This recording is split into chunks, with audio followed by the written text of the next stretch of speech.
Dan kita sudah tiba di minggu yang terakhir dari bulan ini. Kita bicara tentang manage, tentang mengelola.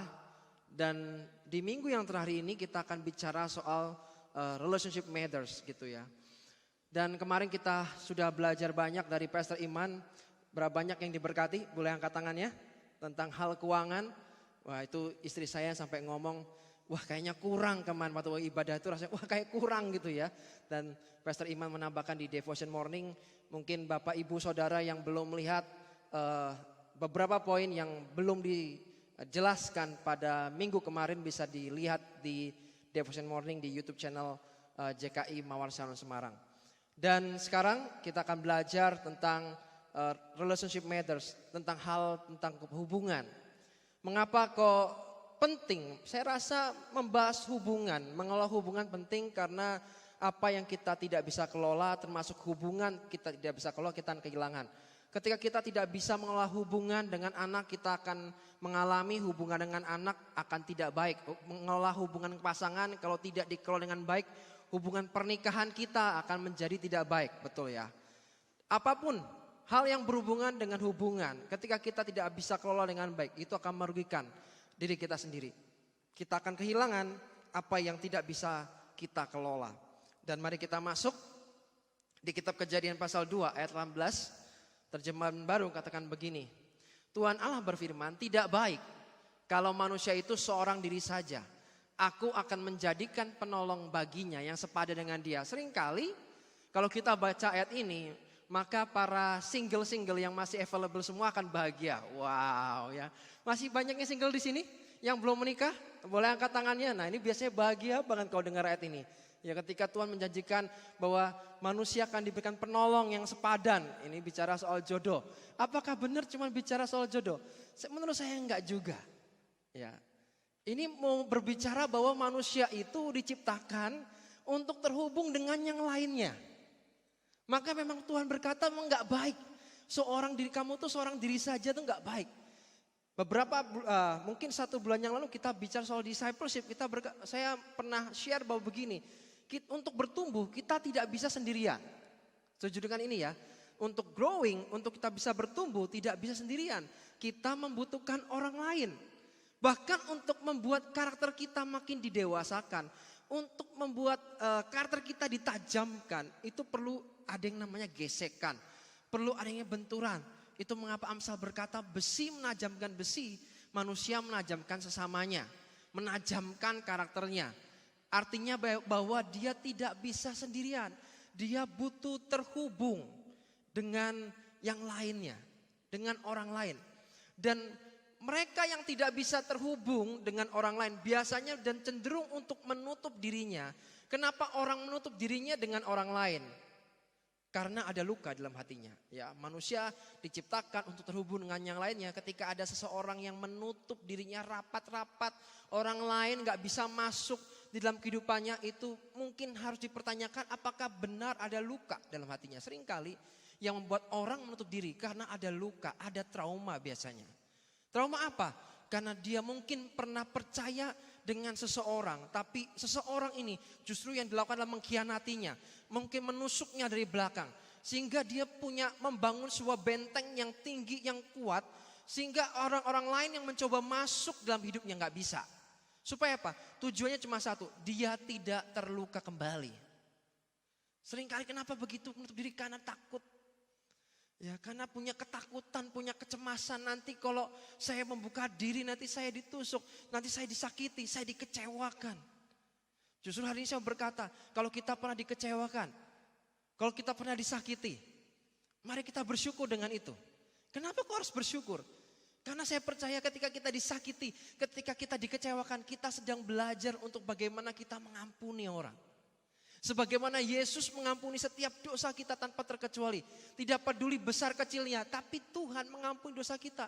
Sehingga kita punya kesempatan bagaimana punya hati yang besar, bagaimana mengampuni orang lain. Kalau kita berkata bahwa dia mengecewakan, bagaimana dengan kita? Apakah kita tidak pernah mengecewakan orang lain? Ya, sehingga kita menutup diri kita rapat-rapat. Hari ini coba mari di cross check diri kita. Apakah kita adalah orang-orang masih menutup diri kita untuk membangun hubungan dengan yang lain. Karena menurut survei, nah ini bukan surveinya Cak Lontong ya, tapi ini survei beneran Bapak Ibu Saudara ya. Menurut survei yang diadakan Kementerian Pemberdayaan Perempuan dan Perlindungan Anak KPPA terhadap lebih dari 3.200 anak SD hingga SMA pada Juli 2020 sebanyak 13% responden mengalami gejala-gejala yang mengarah pada gangguan depresi ringan hingga berat selama masa kenormalan baru. Kemudian sebanyak 93% menunjukkan gejala depresi berada pada rentang 14 sampai 18 tahun. Sementara 7% di rentang usia 10 sampai 13 tahun. Tahukah Bapak Ibu di zaman pandemi COVID-19 ini, pertamanya mungkin banyak yang happy. Wah happy, bisa WFH, work from home. Atau ada yang sekolah, wah hore di rumah terus. Pertamanya happy. Pertamanya seneng, ya enggak? Betul ya? Banyak happy enggak sih? Tadinya happy. Tapi ternyata setahun lebih nih gini terus ya kan, hampir mau 2 tahun. Ada yang sekolah onsite Januari 2022. Ya kan berarti hampir 2 tahun. 2 tahun ya pertama ya seneng, wah sebulan 2 bulan. Senang, menyenangkan sekali di rumah. Iya. Tapi ternyata dalam jangka waktu ketika dia tidak bisa bersosialisasi, ada social distance bahkan. Ya kan? Membuat apa? Wah, tadinya yang kita bisa bercengkrama dengan orang, kita bisa ngobrol dengan orang dengan jarak dekat, bisa intentional gitu ya. Tiba-tiba sekarang harus ada jarak. Ya. Dan ketika ada jarak seperti itu, apa yang terjadi? Mulai kesepian, kok aku merasa sendirian. Dan ketika sendirian, banyak yang depresi. Iya kan? Banyak yang depresi, kenapa? Gak punya orang, gak punya teman. Itulah mengapa saya dorong mungkin jangan bosan-bosan kalau saya ngomong tentang sisi dan yang lain. Kenapa? Ya kadang-kadang dalam sisi itu Anda tahu bahwa Anda nggak sendirian. Ada orang-orang yang akan support Anda apapun keadaanmu.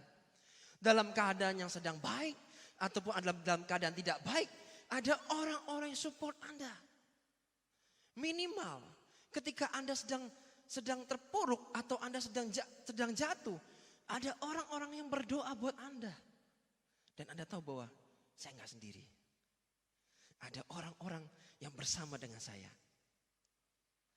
Kalau Anda sendirian, itu seperti kurang lebih, kita ini kan domba ya. Ini kan domba. Domba yang sendirian adalah mangsa yang paling empuk. Mangsa yang paling enak buat serigala. Kenapa? Alone, sendirian. Gampang jatuh, gampang diterkam. Tapi kalau dia bersama-sama, sekawanan, bergerombol, itu akan punya power yang lebih kuat. Kita diciptakan Tuhan, itu sebagai makhluk sosial.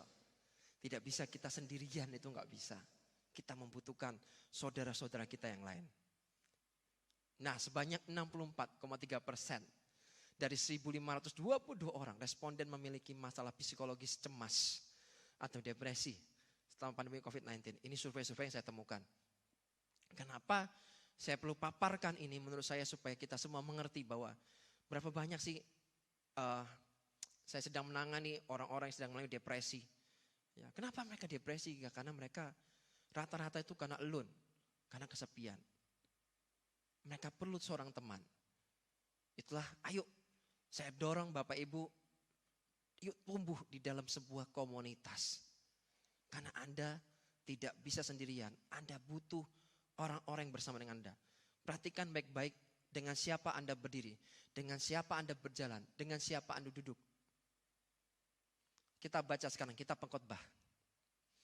Pengkhotbah pasal 4 ayat 9-12 kata gini.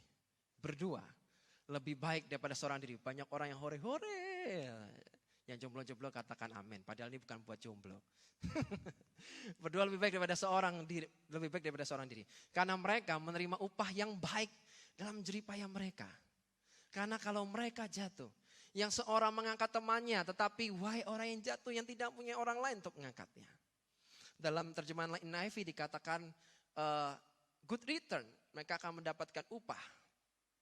Ya, mereka akan mendapatkan good return. Good return itu apa sih? Kalau mungkin Anda main investasi, seringkali ada kata return. Iya enggak sih? Ada kata return. Sama, hubungan itu kurang lebih seperti kayak kita berinvestasi, tergantung kita mau investasi dengan siapa. Ya kan? Makanya hari ini kita akan belajar tentang bagaimana kita mengelola. Bayangkan kalau kita sendirian, ketika kita jatuh, siapa yang mau bantu kita, siapa? Enggak ada, karena kita sendirian. Itu mengapa kita membutuhkan yang lainnya. Ya, mungkin kembalikan lagi di yang terjemahan Indonesia, Pengkhotbah pasal 9. Bukan pasal 4, sorry. Ya, dikatakan karena kalau mereka jatuh, yang seorang mengangkat temannya. Dan di sini menurut saya ketika kita mengalami masalah pergumulan, ini merupakan suatu kesempatan yang terbaik. Untuk apa sih? Untuk melihat sebetulnya. Apakah kita sudah bergaul atau punya hubungan dengan orang-orang yang tepat? Atau teman-teman yang kita anggap teman, ternyata modelnya seperti ada gula, ada semut. Ketika ada yang manis mereka datang, ketika gulanya habis, ya mereka pergi. Nah, ini kesempatan juga sebetulnya. Ketika kita jatuh, siapa orang yang berdiri bersama dengan kita? Masalah, pergumulan, persoalan, terkadang suatu hal yang baik, kita bisa melihat apakah benar kita sudah berteman atau bergaul dengan membangun hubungan dengan orang-orang yang tepat. Ya. Kemudian di ayat yang berikutnya, dikatakan juga kalau orang tidur berdua mereka menjadi panas, tetapi bagaimana seorang saja dapat menjadi panas, dan bila mana seorang dapat dikalahkan, dua orang akan bertahan. Dua orang akan bertahan, tali 3 lembar tak mudah diputuskan. Sekali lagi kita tidak bisa sendirian. Kita akan kuat di dalam kebersamaan.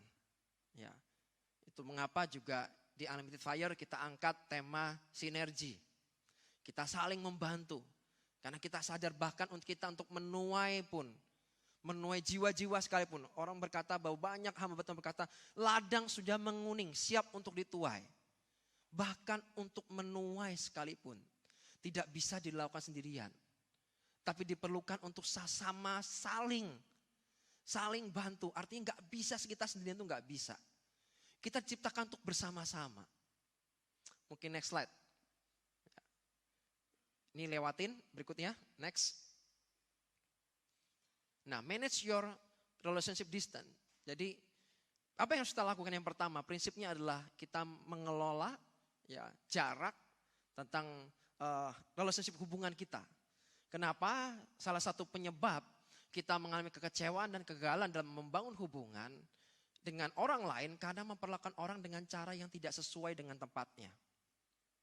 Saya ulangi, satu penyebab kita mengalami kekecewaan, kegagalan dalam membangun hubungan karena kita gagal memperlakukan orang-orang ini tidak pada sesuai dengan tempatnya. Ya, kita akan belajar sama-sama, ada tempat-tempatnya.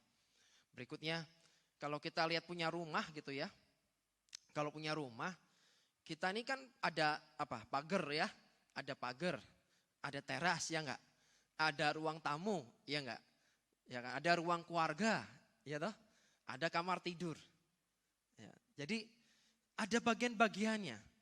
Kadang kita ini mainnya pukul rata. Ini kita nih, jangan bangga dengan saya kenal ini dan saya kenal itu. Perkenalan itu baru di tahap yang kalau di sini berdasarkan ini friendship pyramid dari Dr. Monroe. Ya. Itu baru levelnya level 4 ternyata. Oh, saya kenal dengan ini. Banyak orang, saya bangga banget. Kalau saya tahu ini, padahal enggak kenal, cuma tahu. Saya tahu ini. Jangan bangga cuma sekedar kita tahu aja. Ya sama juga dengan kita dengan Tuhan. Jangan bangga kita sekedar saya tahu Yesus tapi enggak kenal siapa Yesusnya. Ya. Kita harus masuk tahu persis bagaimana kita menempatkan orang-orang di sekitar kita. Oh, ini saya taruh di pagar aja. Kenapa? Ini seperti strangers, ini seperti orang asing. Saya enggak kenal. Masa ada orang asing Anda biarkan masuk dalam rumah, Anda biarkan masuk ke ruang keluarga Anda, kan enggak mungkin. Anda akan biarkan dia di luar dulu, tanya apa keperluannya, Anda siapa, mau cari siapa, ya enggak? Kenapa dia orang asing? Masa bukan pintu dengan orang asing? Enggak mungkin dong. Seringkali ketika ada orang masuk dalam kehidupan kita, kita belum kenal baik dengan orang ini. Langsung percaya aja. Ya kan? Bahkan secret-secretnya, rahasia-rahasianya diutarakan. Terus yang terjadi apa? Bobol lah kemana-mana. Ya kan seringkali begitu kan. Wah ceritanya kemana-mana, ngember kemana-mana. Kenapa?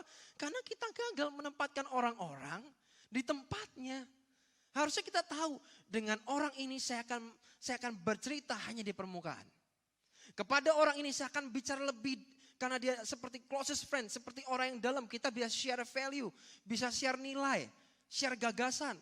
Bahkan kita bisa menceritakan kegagalan kita, kemenangan kita. Itulah orang-orang yang kita harus ceritakan lebih dalam. Tidak semua orang. Saya pun belajar ketika saya mengalami kegagalan pun, ketika dalam kondisi yang tidak baik pun, saya akan bercerita kepada orang-orang tertentu. Artinya nggak banyak, paling 1-2. Kenapa? Yang lain nggak perlu tahu. Kenapa? Tidak perlu diumbar-umbar yang seperti itu. Bahkan kemenangan pun tidak saya ceritakan semuanya. Saya ceritakan hanya orang tertentu. Tidak semuanya harus dibicarakan ke orang lain. Kenapa? Karena ketika kita bicara sama orang lain, belum tentu respon yang kita harapkan itu diberikan, ya enggak? Betul ya? Coba, Anda mau menceritakan prestasi Anda, saya terima berkat. Ketika Anda sepertinya baik menceritakan berkat. Tapi ketika Anda salah bicara dengan orang, bisa jadi ini orang malah julitin Anda, ya enggak? Bahasa sekarang itu julit, nyinyir. Ya kan? Wah pamer nih orang. Lu padahal enggak tidak bermaksud pamer. Tapi masalahnya Anda cerita dengan orang yang salah. Menempatkan orang yang keliru. Harusnya Anda menceritakan kemenangan Anda kepada orang tertentu aja. Kenapa? Ini butuh kedewasaan untuk menerima kemenangan seseorang. Itu perlu kedewasaan. Ketika kita tidak dewasa dalam mendengar. Nah itu nanti responnya aneh-aneh pasti. Jadi jangan sampai. Ini dia. Hubungan yang seharusnya berjarak. Kita buat menjadi dekat. Dan yang seharusnya hubungan kita menjadi bertambah dekat dengan orang-orang tertentu. Malah membuat kita jadi tambah jauh dengan hidupnya. Contoh. Jangan sampai hubungan suami istri dikalahkan dengan hubungan dengan temannya. Ya, hubungan suami istri lebih penting Bapak Ibu, Saudara. Dibanding dengan teman-teman kita. Atau teman-teman yang sama hobinya dengan kita. Ketika kita menganggap, ketika saya pergi dengan teman-teman, ketika saya membangun hubungan dengan teman-teman, jauh lebih penting, maka akan meninggalkan yang lebih penting. Jadi jangan sampai kita gagal membangun hubungan dengan orang-orang yang gak pas. Harusnya ini berada di teras, kita masukkan di ruang keluarga. Yang harusnya di kamar tidur kita letakkan di teras. Wah ini gawat, ya kan? Nah, suami istri kita kan harusnya di kamar tidur. Tapi kita letakkan di teras. Beberapa kali konseling pernikahan ada yang seperti itu Bapak Ibu. Bahwa teman-temannya jauh lebih penting daripada pasangannya. Wow, ini gawat. Saya kemarin waktu baca firman Tuhan, saya menarik dengan ayat yang satu ini. Saya berharap ini akan menolong Bapak Ibu mungkin yang sedang mengalami suatu pergumulan yang tidak mudah dalam pernikahannya. Ini akan menolong. Mari kita buka sama-sama di 1 Petrus sekarang. Ayat 3-7. Kenapa saya baca ayat cukup banyak? Karena supaya ini lebih jelas, lebih clear ya. Dikatakan hidup bersama suami istri. Demikian juga kamu, hai istri-istri, tunduklah kepada suamimu. Kenapa Tuhan suruh tunduk, istri tunduk kepada suami? Karena percayalah, tidak mudah bagi seorang istri tunduk sama suami. Iya Pak, iya. Iya kan? Suaminya baik aja dia belum tentu bisa tunduk, apalagi lihat suaminya, aduh suamiku ini, waduh gawat kelakuannya tidak mencerminkan suami yang baik. Tidak mencerminkan ayah yang baik. Terus bagaimana aku bisa tunduk? Tapi hari ini firman Tuhan katakan, walaupun realitamu seperti itu. Tapi kebenarannya berkata, Anda harus tunduk kepada suami. Supaya jika ada di antara mereka yang tidak taat kepada firman, mereka juga tanpa perkataan. Wow, tanpa perkataan. Dimenangkan oleh kelakuan istrinya. Ini luar biasa. Kalau Anda sedang bergumul tentang pasangan Anda, mungkin dia belum menjadi imam yang baik. Belum menjadi suami yang baik atau ayah yang baik. Atau sebaliknya, belum jadi istri yang baik. Istri yang cakap takut akan Tuhan. Sesungguhnya bisa dimenangkan. Melalui apa? Melalui kelakuan, melalui tingkah laku. Ketika Anda mengasihi, melakukan fungsimu masing-masing. Saya percaya kehidupan pernikahan kita akan jadi pernikahan yang luar biasa. Dan jika mereka melihat, kata firman, bagaimana murni dan salehnya hidup istri mereka itu. Berikutnya ya. Perhiasanmu janganlah secara lahiriah, yaitu dengan mengepang-epang rambut, memakai perhiasan emas, atau dengan mengenakan pakaian indah-indah. Tetapi perhiasanmu ialah manusia batinnya yang tersembunyi dengan perhiasan yang tidak binasa, yang berasal dari roh, yang lemah lembut dan tentram, yang sangat berharga di mata Allah. Jadi perhiasan seorang istri bukannya sekedar pakai anting, ya anting yang 2 kilo, wah jangan, anting 2 kilo taruh di kuping nanti lewer, kupingnya putus ya, nanti keberatan. Ya, ternyata perhiasan seorang istri bukan itu. Ya, tapi manusia batiniahnya. Ada yang namanya inner beauty, betul ya. Inner beauty kan cantikan yang di dalam. Semua wanita saya percaya pada akhirnya, saya pun ya udah akan mulai, mungkin nanti one day akan mulai keriputnya akan keluar gitu kan. Ya, kita semua akan bertambah usia, akan makin menua, keriputnya ada. Tapi percayalah, kalau kita memancarkan manusia batinnya itu dibangun atas dasar takut akan Tuhan. Karena atas dasar mengasihi Tuhan, saya percaya akan makin cantik. Makin tua, bukannya makin jelek, tapi justru makin cantik. Makin cantik apanya? Manusia batiniahnya. Akan makin bijak, menyikapi segala sesuatunya. Memberikan sebuah solusi, bukan sekedar kritik, memberikan sebuah solusi. Berikutnya, lanjut 1 Petrus. Dikatakan sebab demikianlah caranya perempuan-perempuan kudus dahulu berdandan. Yaitu perempuan-perempuan yang menaruh pengharapannya kepada Allah. Mereka tunduk kepada suaminya. Sama seperti Sarah taat pada Abraham dan menamai dia tuannya. Dan kamu adalah anak-anaknya jika kamu berbuat baik dan tidak takut akan ancaman. Ini menarik sekali. Untuk istri di 1 Petrus ini. Begitu banyak firman Tuhan bicara buat istri. Tapi bagi pria bagaimana? Berikutnya. Untuk pria. Demikian juga hai kamu suami-suami. Cuma 1 ayatnya. 1 tapi gak mudah. Dikatakan hiduplah bijaksana dengan istrimu. Sebagai kaum yang lebih lemah. Hormatilah mereka sebagai teman pewaris. Dari kasih karunia yaitu kehidupan. Supaya doamu jangan terhalang. Penting bagi suami. Untuk kita bijak. Berlaku bijak dengan istri kita. Respect mereka. Istri itu merupakan seorang penolong. Yang penolong harusnya lebih kuat daripada yang ditolong. Iya enggak? Iya kan? Makanya pesan di atas itu banyak banget buat istri. Ya. Karena kenapa? Mereka penolong. Mereka jauh lebih kuat daripada kita. Bahkan survei mengatakan bahwa wanita itu lebih tahan sakit daripada laki-laki. Ini survei. Mereka lebih tahan menahan penderitaan. Lebih bisa menahan sakit. Itu wanita ternyata. Itulah mungkin mengapa bukan laki-laki yang melahirkan, tapi wanita yang melahirkan. Ya kan? Karena laki-laki ternyata menurut survei memang tidak terlalu kuat untuk menahan sebuah kesakitan. Tapi wanita jauh lebih kuat. Sehingga Anda disebut penolong. Saya berdoa ini akan menolong. Bagi laki-laki, suami, jadilah bijak kepada istri. Supaya apa? Ini yang paling penting. Supaya doamu jangan terhalang. Bayangkan. Makanya kalau hubungan suami istri gak dijaga. Anda berdoa mungkin ada yang mentok-mentok dok gitu ya. Kok gak nyampe.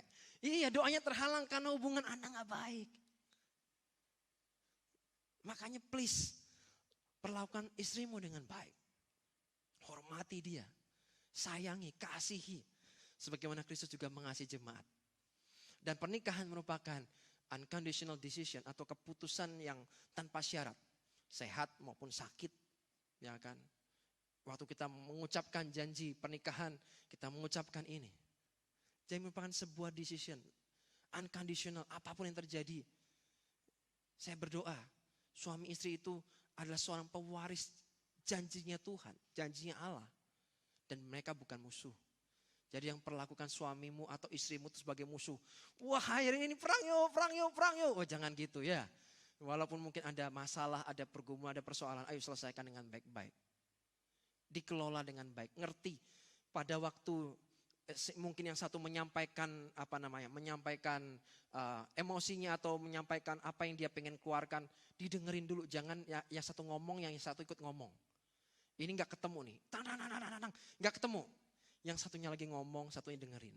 Nanti gantian. Ya, karena kalau semuanya ngomong, ya nanti ambiar, bukannya selesai malah tambah ambiar. Tidak menyelesaikan masalah.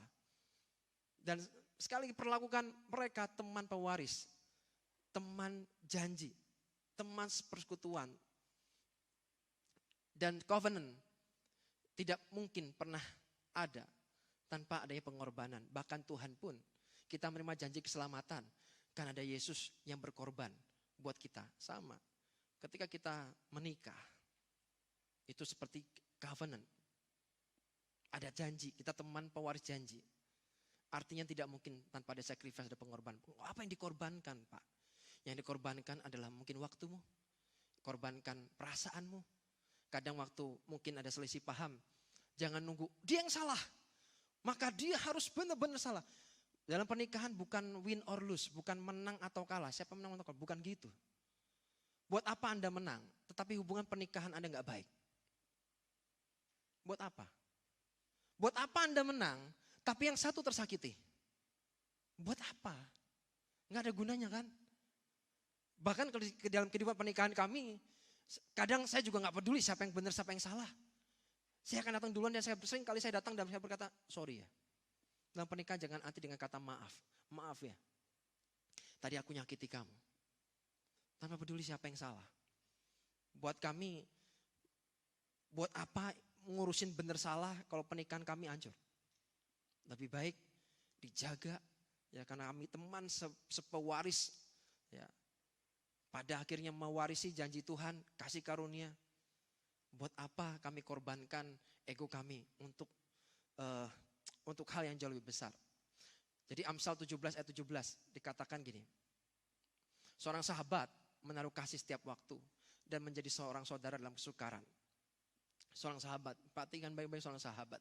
Tadi kita sudah belajar di awal bahwa perhatikan dengan siapa kita bergaul. Ingat, hanya sahabat yang menaruh kasih setiap waktu dan menjadi seorang saudara dalam kesukaran. Masalah yang kita hadapi bisa jadi akan buat kita mengerti mana teman yang sungguhnya dan mana yang datang hanya pada saat dia membutuhkan. Seringkali juga sama ketika dengan Tuhan. Berapa banyak yang datang kepada Tuhan di saat dia butuh, di saat dia tidak butuh maka tidak datang kepada Tuhan.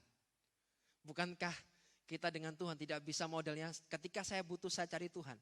Harusnya kita datang ke Tuhan setiap waktu, bukan setiap kita butuh baru datang cari Tuhan. Dan sekali lagi Christ Community adalah sebuah keluarga, sebuah family. Kita nggak cuma sekedar, saya cuma komsel. Bukan gitu Bapak Ibu. Bukankah di sisi kita punya kesempatan bagaimana kita memperlakukan saudara-saudara kita yang lain sebagai keluarga kita. Ketika ada yang sulit, kita juga merasakan.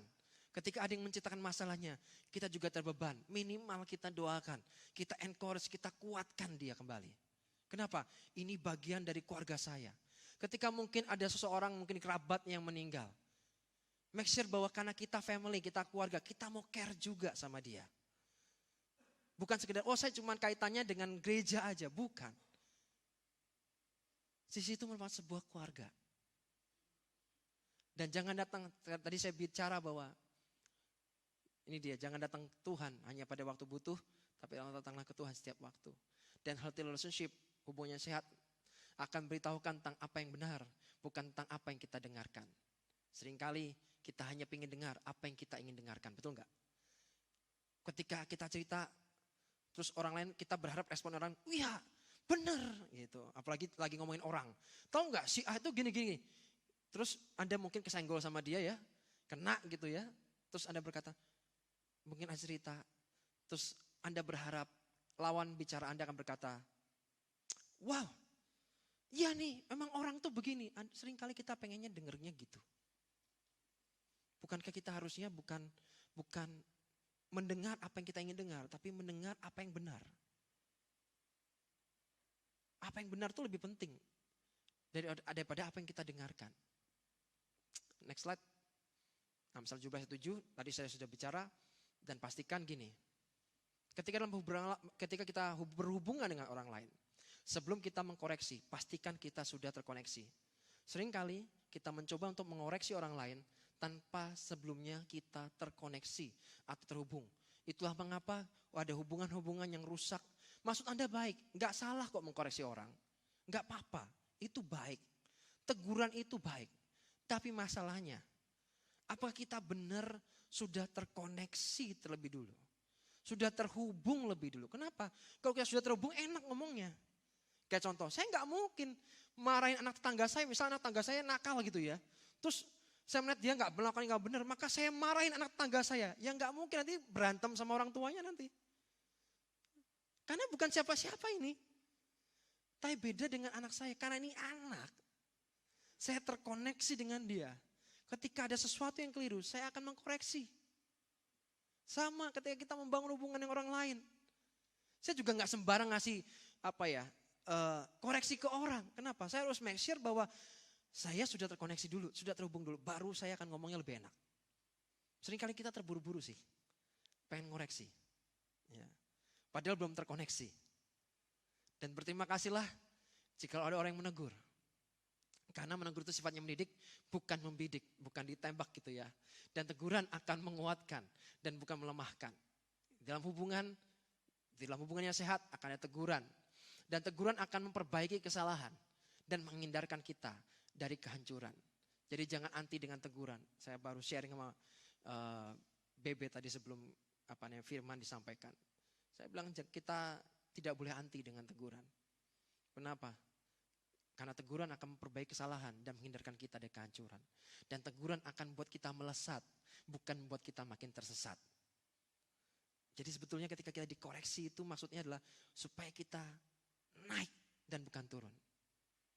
Bukan makin tersesat, tapi kita naik dan bukan turun. Seperti anak panah kalau mau ditarik, mau dilesatkan, maka ditarik mundur dulu. Lalu dilepaskan. Dan itu akan jauh lebih cepat. Coba aja kalau nggak usah ditarik ke belakang. Mana bisa melesat lebih. Harus ditarik ke belakang. Baru dilepas, akan melesat. Dan prinsip yang terakhir. Manage your expectation atau kelola harapan kita. Kadang sebagian besar orang mengalami kekecewaan dalam membangun sebuah hubungan karena gagal dalam mengatur ekspektasi.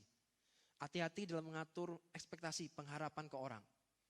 Saya pun belajar untuk ngelola itu. Ya, ekspektasi jangan berlebih. Ketika kita gagal mengatur ekspektasi, kita gampang kecewa. Sama. Kalau kita ngatur ekspektasi ke orang, dibuatlah seminimal mungkin. Tapi untuk Tuhan, menaruh pengharapan kepada Tuhan, taruhlah di tempat posisi yang paling tinggi. Kenapa? Karena ketika kita berharap pada Tuhan, kita tidak pernah dikecewakan. Manusia, Anda berapa manusia? Manusia itu cuma debu. Bisa mengecewakan. Tapi Tuhan tidak pernah mengecewakan kita. Amin. Saya berdoa apa yang disampaikan menolong. Mari kita berdoa. Tuhan terima kasih Tuhan. Hamba bersyukur buat pagi hari ini Tuhan. Kami sudah belajar tentang relationship. Bagaimana cara mengelola hubungan Tuhan. Tuhan hamba berdoa buat jemaat Bapak Ibu Saudara yang sedang mengalami pergumulan di dalam membangun hubungan dengan seseorang. Tuhan hamba berdoa ini akan menolong. Firman yang disampaikan pagi ini menolong. Supaya bagaimana menaruh orang-orang tertentu di tempatnya. Tidak semua orang kami biarkan mendekat. Tapi kami harus pastikan mana yang membangun. Mana yang membuat kami turun. Mana yang bisa membuat kami naik. Tuhan hari ini ajari kami Tuhan. Untuk melihat segala sesuatu pada tempatnya yang benar. Terima kasih Tuhan, terima kasih Tuhan. Terima kasih Tuhan. Buka hati dan pikiran kami. Buka hati dan pikiran kami Tuhan. Dan kalau ada kami yang mungkin gagal mengelola hubungan dengan Tuhan hari ini, ingatkan kami. Jangan biarkan kami datang kepadamu di saat hanya kami butuh. Yang seharusnya Tuhan kami datang kepadamu setiap waktu. Ingatkan kami Tuhan. Kalau mungkin ada orang-orang yang dikecewakan. Disakiti Tuhan hari ini kami belajar untuk mengampuni. Tidak ada sesuatu yang terjadi dalam kehidupan kami dan itu hanya kebetulan. Entah pasangan yang menyakiti atau siapapun yang menyakiti Tuhan hari ini kami belajar mengampuni Tuhan. Terima kasih Tuhan.